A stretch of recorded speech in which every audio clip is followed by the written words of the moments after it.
Grisélida. No lejos de los Alpes vivía un príncipe, joven y bravo, en quien la naturaleza había agotado sus dones, y de todos muy amado. Su instrucción era distinguida, su valor en la guerra le había ganado justa fama, y su afición a las bellas artes era mucha. A fuer de hombre de elevados sentimientos, deseaba realizar grandes proyectos y cuanto puede hacer digno a un príncipe de ocupar un puesto privilegiado en las páginas de la historia, distinción que se propuso merecer dedicándose con predilección a labrar la felicidad de su pueblo, por parecerle esta gloria más sólida que la que se conquista en los campos de batalla. Pero tenía el príncipe un defecto, cosa nada rara, pues la perfección es difícil, si no imposible, y consistía en su monomanía contra las mujeres, porque en ellas sólo veía engaño y perfidia. Otros tienen tal preocupación, necia y vulgar, que por lo visto también puede alcanzar a los grandes de la tierra. Por tal idea dominado, hizo el propósito de permanecer soltero, con gran disgusto de sus súbditos, quienes, por lo demás, estaban de él muy contentos, pues empleaba la mañana en el despacho de los negocios del Estado, procurando administrar recta justicia, amparar a los débiles, a las viudas y a los huérfanos, y disminuir los impuestos. La tarde la dedicaba a la caza. Temerosos sus súbditos de que al morir tan buen príncipe no hubiese quien le sucediera en el trono, resolvieron enviarle una diputación para suplicarle que se casara. Buscóse el mejor de los oradores para que pronunciara el discurso. El elegido pasó muchos días estudiando lo que había de decir al príncipe y por último le soltó la arenga delante de los comisionados, pronunciándola con aire grave y diciéndole en resumen que la felicidad del Estado exigía que contrajera matrimonio. El príncipe contestó: vuestras palabras patentizan vuestro afecto y deseo complaceros, pero debéis tener presente que el matrimonio es asunto delicado, pues muchas jóvenes, modestas, pudorosas y buenas, al lado de sus padres, se transforman una vez casadas y se convierten en malas cualidades las que antes eran excelentes. La cándida se trueca en coqueta, la prudente en alborotadora, la que era alegría de su casa en infierno de la del marido, la económica en derrochadora, la modesta en imperiosa, y la que no osaba levantar la voz en el hogar paterno quiere mandar en absoluto en el del esposo. Me espantan tales defectos, pero como quiero contentaros, buscad una joven beldad sin orgullo, sin vanidad, obediente, que no tenga más voluntad que la de su marido, y cuando hayáis dado con ella, será mi esposa. Dada la respuesta, el príncipe montó a caballo y a escape dirigióse en busca de su traílla, que se había adelantado y le esperaba en la llanura. En cuanto llegó, soltáronse los perros, resonaron las trompas y comenzó la cacería, ganándoles a todos en ardor. Y tanto fue éste y tanto se alejó de su comitiva que al detener el caballo cubierto de sudor después de una vertiginosa carrera, observó que estaba solo y que no oía los ladridos de los perros ni los ecos de las trompas. Hallóse en un sitio encantador, donde los arroyuelos murmuraban, las flores del prado perfumaban el ambiente y los verdes árboles daban fresca sombra. Y mientras estaba extasiado en la contemplación de la naturaleza, apareció a su vista una joven, y tal efecto le produjo que creyó eran los ojos del corazón los que la miraban, no los del cuerpo. La joven era una pastora que estaba apacentando su rebaño y mientras tanto hilaba a orillas de un arroyo. Su tez era blanca, sus mejillas recordaban las rosas, sus labios el clavel, sus ojos el azul del cielo y su mirada la luz de las estrellas. El príncipe no se cansaba de mirarla. Dirigióse hacia ella y como al ruido levantase la cabeza y le viera, de tal manera tiñóse de grana su rostro que el príncipe creyó que aquel día la aurora se había asomado 2 veces al horizonte. Debajo de su rubor, el príncipe descubrió una sencillez, una dulzura, una sinceridad de que había creído incapaz al bello sexo, y presa de una emoción por él hasta entonces desconocida, se acercó con timidez a la pastora y le dijo: «He perdido de vista a mis compañeros. ¿Podríais decirme si la cacería ha pasado por aquí?» «No, señor», contestó la joven, «pero os enseñaré un camino que os llevará al lado de vuestros amigos». «Gracias, bella joven», añadió el príncipe. «Muchas veces he estado en estos lugares, pero hasta ahora no he sabido ver lo más precioso que hay en ellos». Al decir estas palabras, inclinóse para beber en el arroyo y apagar la ardiente sed que le devoraba. «Esperad un momento», añadió ella. Saltando como un jilguero, fue a su cabaña y volvió con la sonrisa en los labios, ofreciendo al príncipe un vaso que, con ser de barro, parecióle más precioso que los de oro y plata. Luego de haber bebido, guióle la pastora a través del bosque, fijándose el príncipe en el sitio por donde pasaban, porque deseaba ver de nuevo a la joven. Por último, descubrieron la llanura y a lo lejos el palacio del príncipe, quien se separó de la pastora no sin tristeza, y en ella pensando, a paso lento se encaminó a su suntuosa morada. Tan grabada tenía su imagen en su corazón que al día siguiente salió a cazar más temprano que de costumbre y, guiándose por sus recuerdos, dio con el arroyo, con el rebaño y con la pastora. Trabó conversación con ella y supo que era huérfana de madre y vivía con su padre, siendo su nombre Grisélida. De los frutos de la tierra se alimentaban y de la leche de las ovejas, cuya lana hilaba, tejiéndose los vestidos sin recurrir para nada a la ciudad.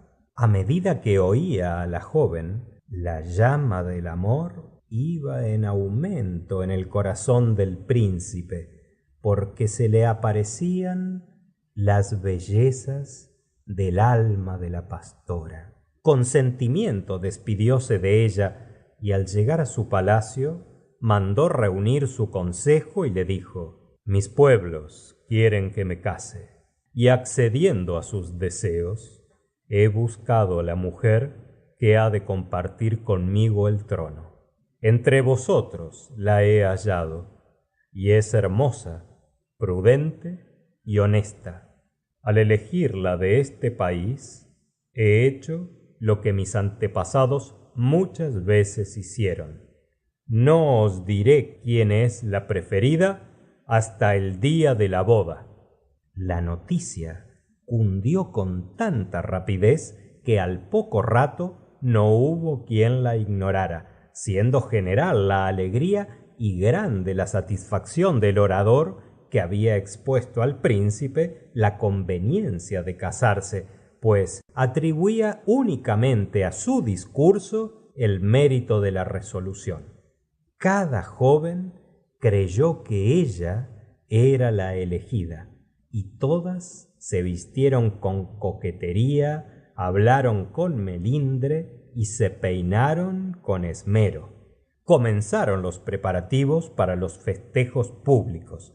Se levantaron arcos, se construyeron preciosos carros triunfales, se prepararon castillos de fuegos artificiales y se anunciaron funciones gratuitas. Por fin llegó el tan esperado día de las bodas, y antes de amanecer ya estaba todo el mundo levantado, en particular las jóvenes casaderas, que esperaban la llegada del mensajero que debía pronunciar el nombre de la elegida. El pueblo lanzóse a la calle, donde los soldados mantenían la circulación. Resonaron músicas, clarines y tambores en el palacio, y por último salió el príncipe, rodeado de su corte, siendo acogido por entusiastas aclamaciones. Siguiéronle todos con la mirada, y general fue la sorpresa al verle salir de la ciudad y dirigirse al vecino bosque, como tenía por costumbre todos los días. La alegría trocóse en desencanto, pues el pueblo supuso que, dominado por su pasión por la caza, había dado al olvido la boda. La sorpresa de la corte no era menor que la del pueblo, y fue en aumento cuando el príncipe se internó en lo más profundo del bosque. Al llegar delante de la cabaña de la pastora, se detuvo. En aquel entonces salía Grisélida, con un vestido nuevo, pues hasta ella había llegado la noticia del casamiento, y quería ir a la ciudad para ver los festejos. ¿A dónde vais?, le preguntó el príncipe con amoroso y dulce acento, mirándola tiernamente. No apresuréis el paso, pues la boda no puede realizarse sin vos. Yo soy el príncipe y os he elegido entre todas las bellezas de este país para pasar con vos el resto de mis días. Si mi corazón haya correspondencia en el vuestro. Llena de asombro y dominada por la emoción, la pastora balbuceó: ah, señor, ¿cómo he de creer que sea cierto lo que decís, si soy una humilde campesina? Pero reináis en mi corazón. Vuestro padre, a quien he hablado, consiente en que seáis mi esposa, y para la boda sólo falta vuestro consentimiento. Deseoso de que la tranquilidad impere en mi hogar, os ruego, juréis que nunca tendréis otra voluntad que la mía. Lo prometo y lo juro, contestó ella. Aunque me hubiese casado con el último aldeano, su yugo me sería dulce y en todo le obedecería. ¿Cuánta no será mi obediencia si hallo en vos mi señor y mi esposo? La corte aplaudió la elección. Las señoras que formaban parte de la comitiva entraron con Grisélida en la cabaña y le pusieron los vestidos que llevan las novias de los reyes, y todas se esmeraron en su obra, admirando mientras tanto el aseo de aquella pobre morada que se cobijaba a la sombra de un plátano y parecía una mansión llena de encantos. Al aparecer Grisélida, todos aplaudieron y celebraron su belleza realzada por el rico traje, pero el príncipe casi hubiera preferido verla con los sencillos vestidos de pastora. Los novios tomaron asiento en un soberbio carro de oro y de marfil, y el príncipe mostróse más orgulloso al lado de Grisélida que cuando hacía su entrada triunfal después de haber obtenido una victoria. Seguidos de la corte, se pusieron en marcha, y antes de llegar a la ciudad encontraron a todos sus habitantes que se habían esparramado por la llanura esperando con impaciencia el regreso. El carro rodaba con dificultad por entre la inmensa muchedumbre que, en cuanto pasaban los novios, se unía a la comitiva que avanzaba en medio de incesantes aclamaciones tan ruidosas que muchas veces llegaron a espantar a los caballos. Celebrada la boda, fueron a palacio y comenzaron las fiestas, tan magníficas que de otras iguales no había memoria. Grisélida, rodeada de sus damas, hablaba sin orgullo, pero como si hubiese nacido princesa, y en todo demostró tanta circunspección que no hubo quien no la admirara. Ajustó sus maneras a las de la corte, procuró estudiar el carácter de cuantos la rodeaban y al poco tiempo los gobernaba con la misma facilidad que antes guiaba su rebaño. Antes de terminar el año, el cielo bendijo su unión y nació una princesa. Hubieran preferido sus padres un varón, pero tantos eran los encantos de la niña que en ella concentraron todo su cariño. El príncipe no se cansaba de mirarla y la madre no apartaba de ella los ojos. Grisélida empeñóse en ser su nodriza, diciendo que nadie como ella criaría a su hija.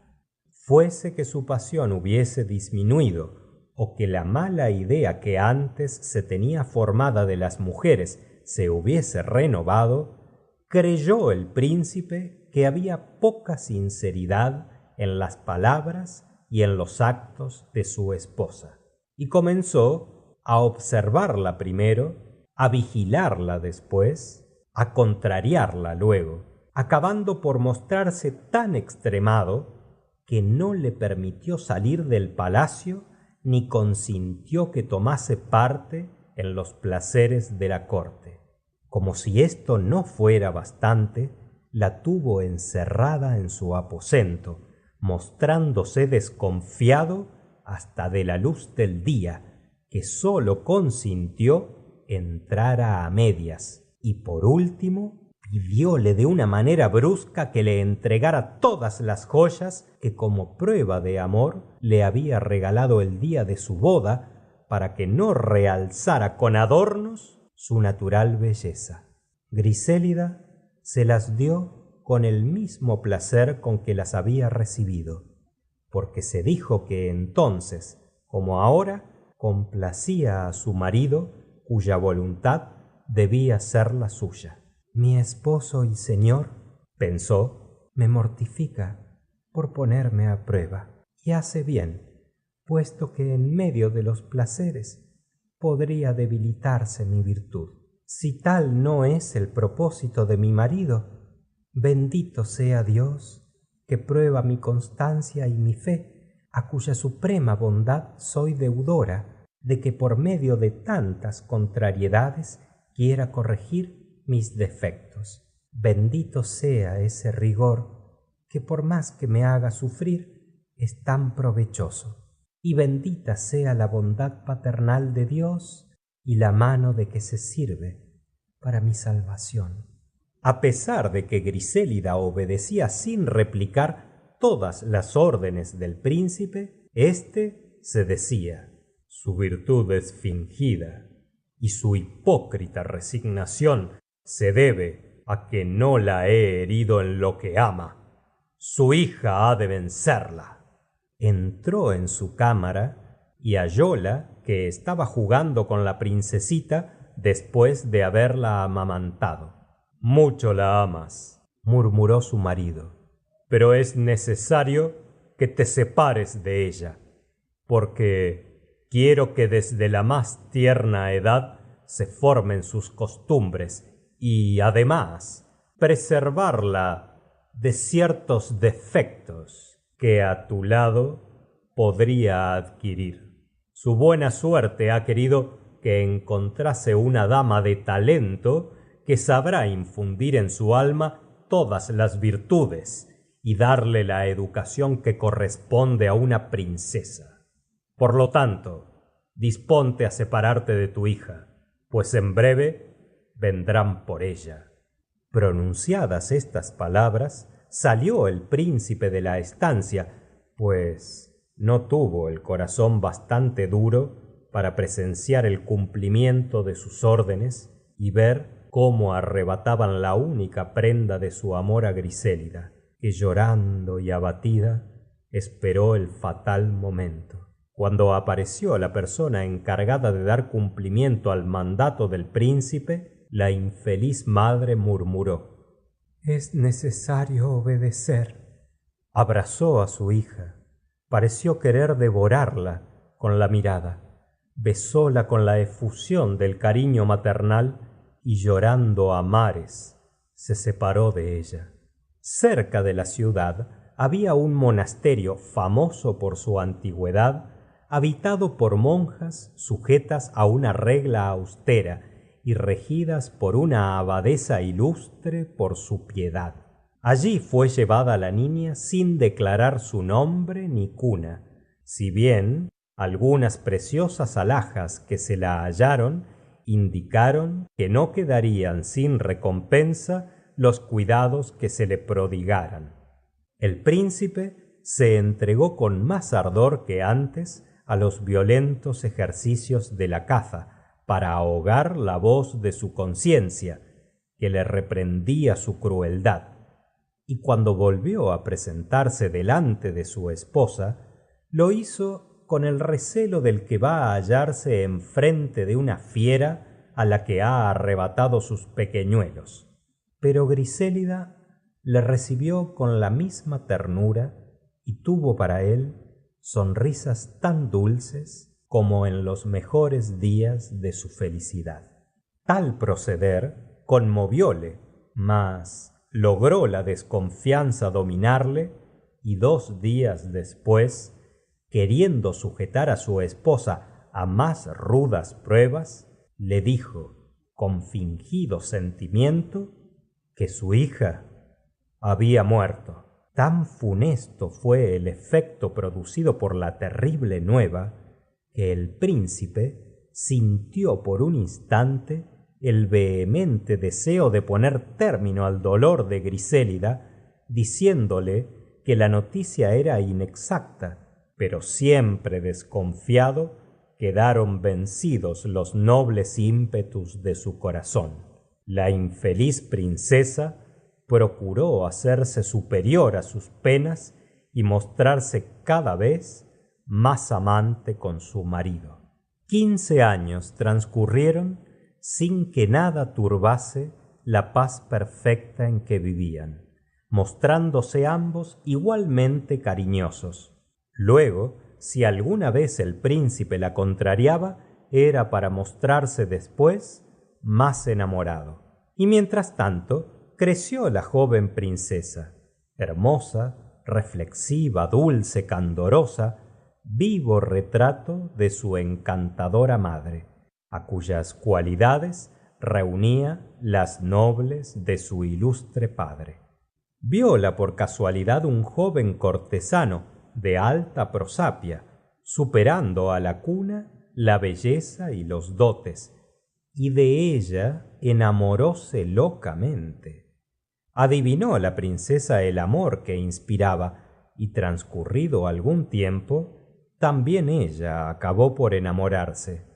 Quiso la casualidad que el príncipe hubiese fijado la atención en el joven y deseara casarlo con su hija, pero, siempre desconfiado, se propuso ponerle a prueba y discurrió de la siguiente manera: quiero hacerles dichosos casándoles, pero antes es necesario que la zozobra y el temor les hagan apreciar en todo su valor su felicidad.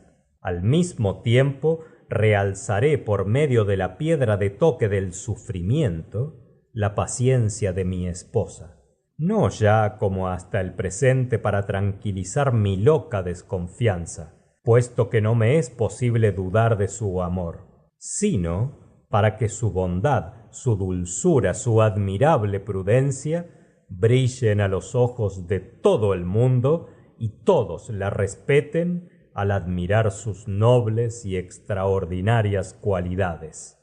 Inmediatamente manifestó a la corte que, habiendo muerto la hija nacida de su matrimonio, que calificó de loco, y no teniendo por lo tanto sucesión, quería tomar esposa de ilustre cuna para asegurar un sucesor al estado, añadiendo que la futura princesa había sido educada en un convento. Terrible fue la nueva para los jóvenes amantes. El príncipe dijo acto seguido a Grisélida que era necesaria la separación para evitar mayores desgracias, pues, indignado el pueblo de su humilde cuna, le obligaba a contraer más ilustre alianza. Es necesario, añadió el príncipe, que volváis a vuestra cabaña, vistiendo antes las ropas de pastora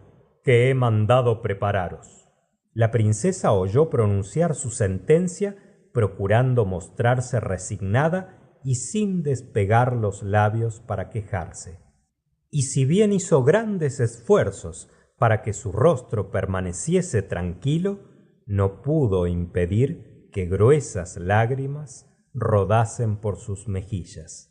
Sois mi marido y señor, le dijo, lanzando un suspiro y próxima a desmayarse, y por terribles que sean vuestras palabras, he de demostraros que nada me es tan querido como la obediencia cuando de vuestras órdenes se trata. Inmediatamente después retiróse a sus habitaciones, y despojándose de sus ricos trajes, con la frente serena y sin murmurar, volvió a vestir el de pastora. Luego dijo al príncipe: no puedo alejarme de vuestro lado sin que me perdonéis por no haber sabido satisfacer todos vuestros deseos. Nada me importa la miseria, pero no puedo acostumbrarme a la idea de vuestro desprecio. Perdonadme y viviré contenta en mi pobre cabaña, sin que jamás disminuyan el respeto y el amor que os profeso. Tanta sumisión y grandeza de alma, reveladas debajo de un humilde traje, impresionaron con fuerza al príncipe, que, sintiendo avivarse la llama de su pasión tan fuerte como en los primeros días, dio un paso para abrazar a Grisélida, pero se contuvo, deseoso de no ceder hasta el último momento, y contestó con acento duro: